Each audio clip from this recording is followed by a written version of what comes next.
So you might be wondering what in the world's going on. If you can hear, you guys can probably hear right now, letting the air out of these Toyo 40s right now. We're gonna be dismounting these Toyo 40s, so we gotta take off the rings, the bolts, and all that good stuff. So we're taking these to the tire shop, and then we're gonna have them pull the tire off of the wheel, so that way we'll be able to transport the tires and do what we need to do with these. And then have the wheels ready to mount the new ones. All right, so you might be wondering what new tires I'm talking about. Basically, not these obviously. We're just using these temporarily, just as rollers so we can get around. Plus, the new tires that we are getting, I'm not going to tell you yet. It's gonna be a little surprise. You guys are gonna have to wait and see. We've been working out the details here and there, so hopefully sometime this weekend we will be driving back to Atlanta to pick up the new rubbers. So got the rollers on here, and so until we can get everything mounted up, and that's going to help a lot because we are taking this to Atlanta, so it's going to help a lot with gas mileage, so that should be really awesome there. So just doing a good bit of preparation. So I will catch you guys in the morning. I'm going to give you guys a little informational update here. So we are currently sitting on 4.5 inches of lift rock crawler coils, and then the wheel spacers are also still installed. Definitely leaving those on for the time being because being lifted this high with stocks, the stocks don't have any offset. So we need as much stance as we can get so we don't like flip on the interstate, but luckily we have all the suspension dialed in for that, so we are good there. Probably going to be leaving this setup 4.5 inches of lift and wheel spacers for the new setup just to see if we like it, but most likely probably going to be going down to 3.5 inches of lift and no wheel spacers, but we shall see later. So we are going to be mounting them on the ATX slabs. We have got to find a way to get the Toyo 40s off of the ATX slabs sometime tomorrow, I guess, before we can mount the new ones. So yeah, going to be trying to stuff the new tires into the Jeep. Should not be a problem since we have the 4-door. We will be floating down the back seat and all that good stuff, so we should be good there on space. And if we need to, we can always strap some to the top or, whatever. But anyways, see you.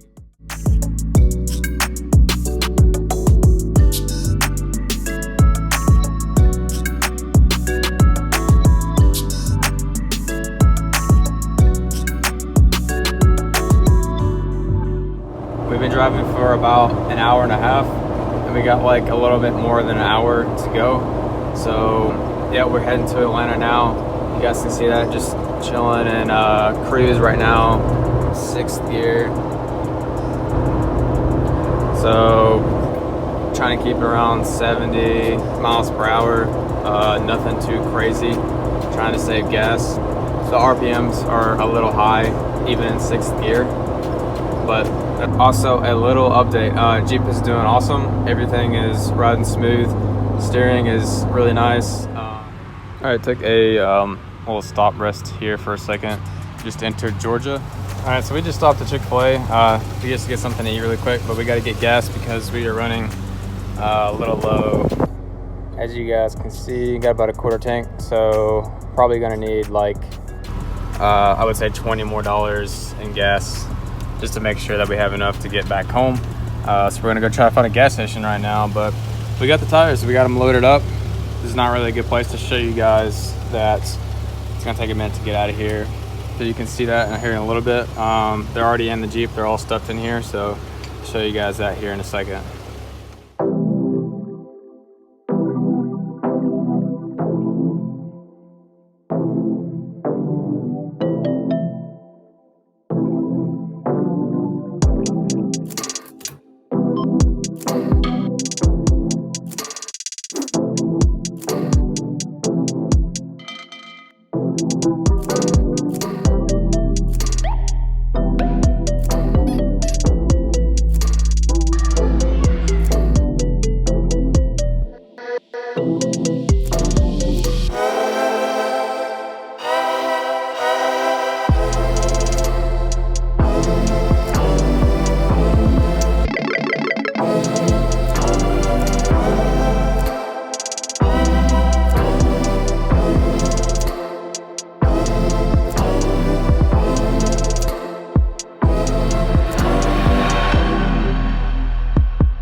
So we were back, and here are the tires. Got them unloaded.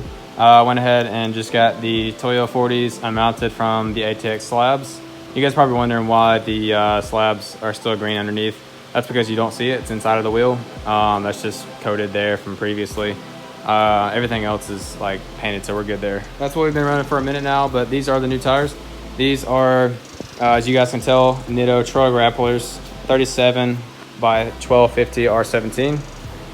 Pretty crazy. We just put them on the scale right there. So the Toyo 40 came out to 100 pounds and the Nitto 37 came out to 80 pounds. So that's 20 pounds less a tire, and that is a big deal. That has a lot to do with unsprung weight, just in general, being off-road, gas mileage. So we should notice a major difference, especially just daily driving. So, you know, braking power, acceleration, steering, especially stock power steering. So that's gonna be really awesome there. Jeep is gonna thank us a lot. Basically, we're kind of changing it up right now because we have bigger plans later down the road. So we didn't really want to stop at a 40-inch tire because we do plan on getting better at welding, so we can do a 1-ton swap, junkyard 1-ton swap. And we don't want to run 40s with those. We want to, you know, go big or go home, do it on 42s or 43s, whatever, and figure that out later. But so for the time being, until we can gather all that up in the future, get all that sorted out, we have decided to go a little bit more practical, especially with daily driving. So this is going to be a lot better, just traveling, going places, off-road, daily driving, just in general. So really do love the Nitto 37s a whole lot. These are one of our most favorite tire ever. They've always been really good to us when we've had them in the past. They last a really long time, and they have a really thick sidewall, so that is awesome. Really durable tires, really worth the money. You get what you pay for, so that's always good to see. Always balance out amazing. So they should last us a good while.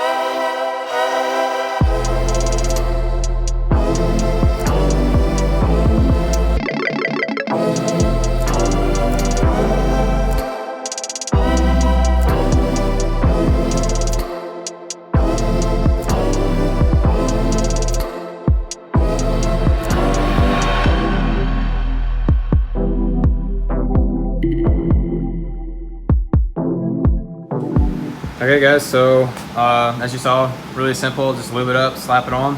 Now we want to see if we're going to need a bucket to set the wheel on, basically under here, so the tire will sit down on top on the outer bead like it needs to, or if it just needs to sit on the ground. Either way, I think each tire and wheel combination is different. I've had to use a bucket for some, and some of them I've actually had to not use a bucket. It actually made it worse. So probably gonna pop a bucket under there and get it all seated on the bead right here, and then slap the ring on.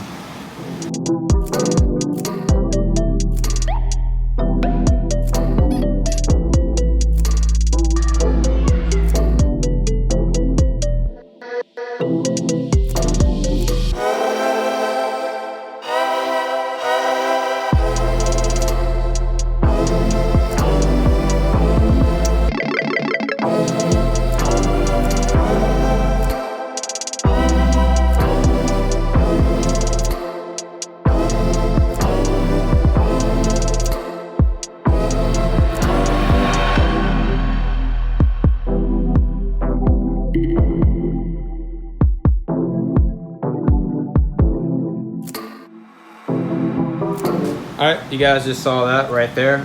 Basically what we did, we put the wheel and tire on a bucket, so it does help with the Nitto, I'm pretty sure. So having a Nitto 37 and then 17x9 ATX slab.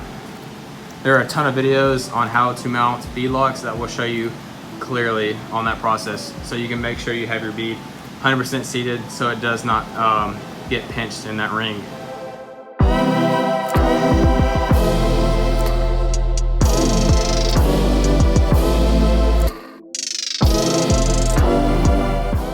All right, so we got the ring set up, got a little bit of lubrication going on there so it can sit down and slide into place where it wants to.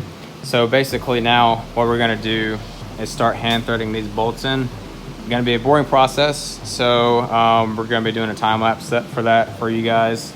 You know, obviously this is not gonna be a bead lock install video or like a how-to, so just showing you guys what we are doing. Got the commando rings, black ATX slab, and the Nitto Trail Grappler 37. So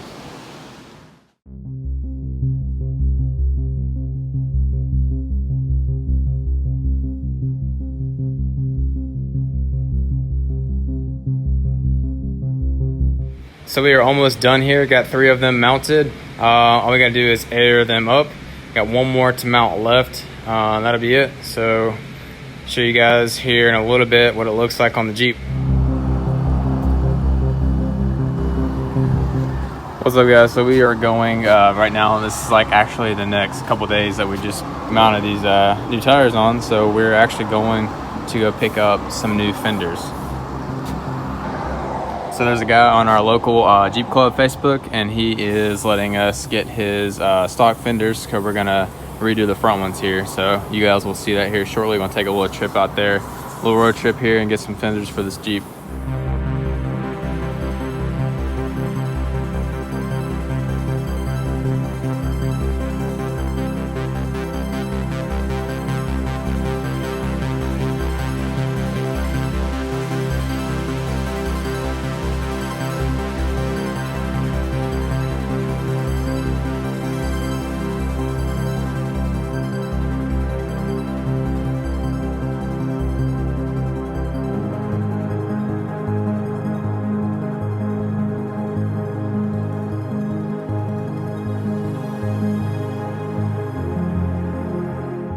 All right guys, so we got the fenders, I got those picked up, and we are currently about to drive back.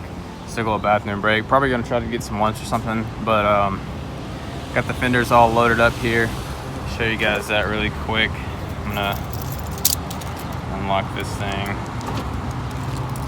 see what we got. So just some stock JKU fender flares, got all 4. Only need the front, but we just got them anyways, so just in case, you can use them for a future project or something, but got those loaded up. Yeah, really awesome how that worked out. So we're going to go ahead and take these back to the house, and we'll trim them up next time we get a little bit of free time, hopefully when we're off of work or something.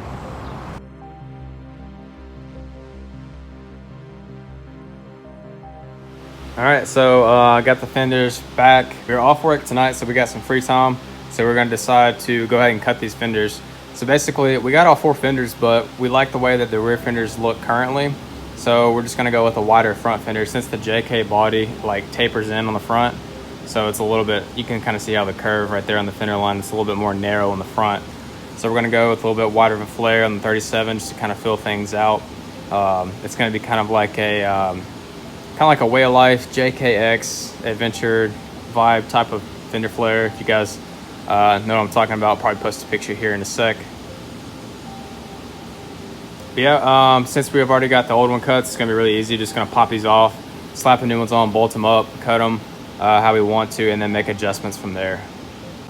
You guys are probably wondering why I have the jack here. Redo my sway bar disconnect length for the 4.5 inch lift, and also got to reseat my coil over here. And then I also had the hood open just to let the heat vent because I've been driving it all day, so it's a little bit hot. All right, so as you can see, I got the old fenders off, the new ones on. I also, while I was doing all that, I adjusted my bump stops. So I took out an inch of bump stops, and now I'm at 3 inch of bump stops for the 37s. So pretty much what I did is just took out the inner liner and just clipped on the fender enough to cut it. So I'm gonna see if it'll hold its own weight once it's trimmed where I want it. But if not, then I'll have to edit the inner support and then add that in later. So yeah, we're gonna get these nice and trimmed up, figure out the design that we want. I'll show you guys that here in a sec. So basically, before I mounted the fender, I went ahead and cut on the inside of this so I don't have to cut that later, so I don't have to hit the paint. Let me show you guys that really quick. Basically, where the clips attach, I just cut separately from the fender, so you can see that there. So that's how far away I want it to stick out. Basically, just kind of keeping it flush with the grill right here, so it doesn't stick past it and look kind of weird with the wheelbase. So I just followed that line, as you guys can see, kind of goes like this. Then I went ahead and took a black Sharpie so I can see it, and then it wouldn't be too much cleanup afterwards. And I followed that line, kind of like the original shape of the fender. Turned the corner here, probably got like an inch or so away from the edge. Continue that all the way down, and then I'll figure out what I'm gonna do for the rest of that later. I also rounded this corner so you guys can see kind of how that'll look. That's kind of what I got in my head right now. I'm gonna look at it a little bit more and then figure out what I'm really gonna decide on here. Gonna keep this as wide as possible so I can cut more of it off later. That's because that's what we're going for, is a little bit wider of a flare.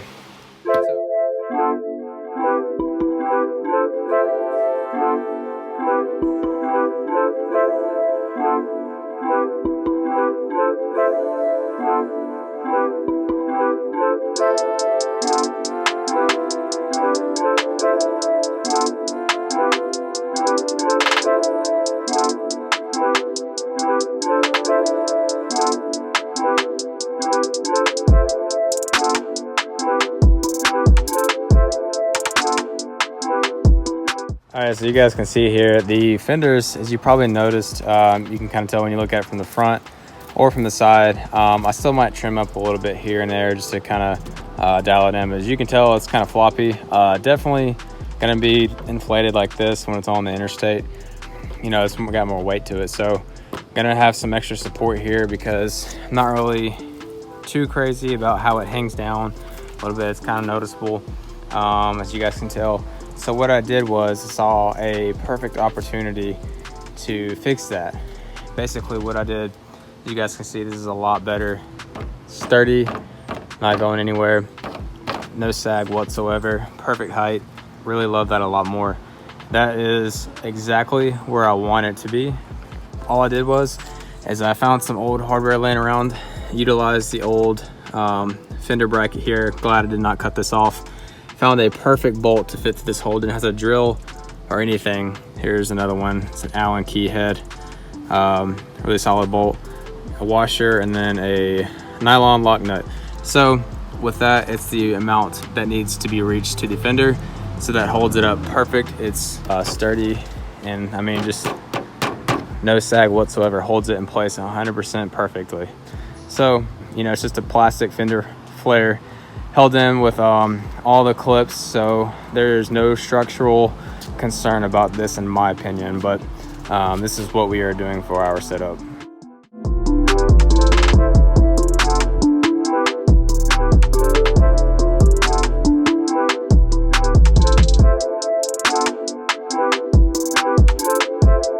size of this, well, I don't really know the exact dimension size of this. I want to say it's over an inch, maybe an inch and a half. But it does fit right here on this hood latch. As you guys can see, this distance right there. So if you guys want to measure that, that's about how long it is. From oil right now.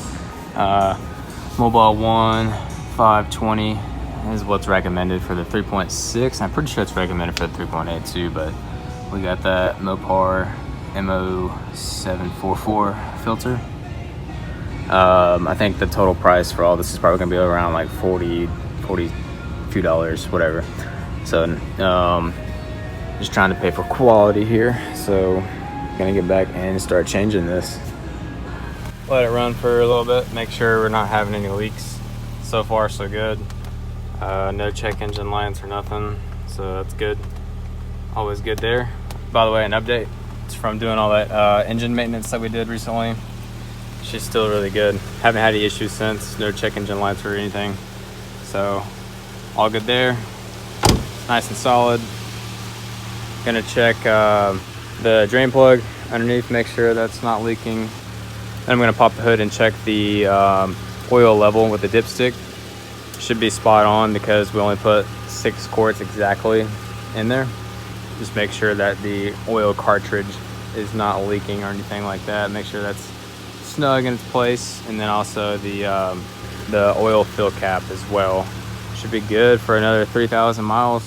I think they say synthetic is like every 5,000 miles, but I mean, it's a Jeep. I'd like to do it every 3,000 miles, just personal opinion, I think.